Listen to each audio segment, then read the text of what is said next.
So for lesson 6.5, we're going to take a look at the idea of food safety certification.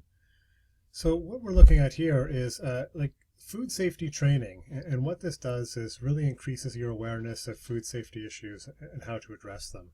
And I think this is really crucial as your business grows, is to understand that your level of accountability is going to get greater. And I think your skill set needs to get greater as well.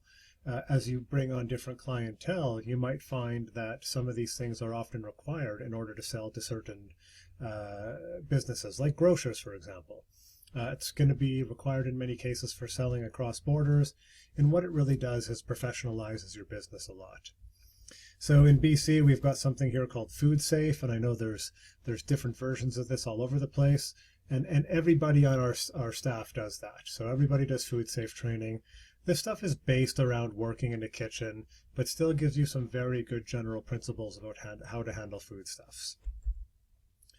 Another concept is good agricultural practices. In Canada, we've got a program called Canada GAP where you can get certified. There's an international GAP, I think it's called Global GAP.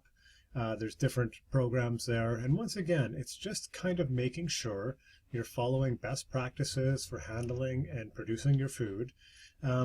And there's a documentation and a verification process. So you've got a higher level of accountability.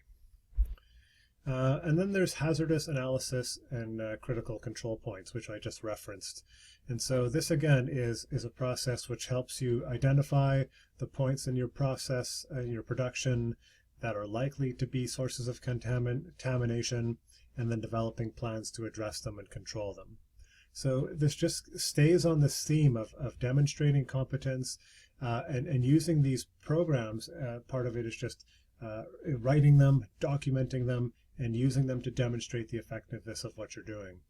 So I think most people will find as their business grows, their clientele becomes more diverse, these things will become more and more important, and they become crucial, if not required, once you start moving your product across borders. So this is just something to keep in mind as one of the inevitable evolutions of your business is how are you going to train yourself? And this could be other things like bookkeeping, plumbing, electrical work. Like there's all sorts of ways you can train yourself. This is just stuff specifically around production and hygiene and sanitation.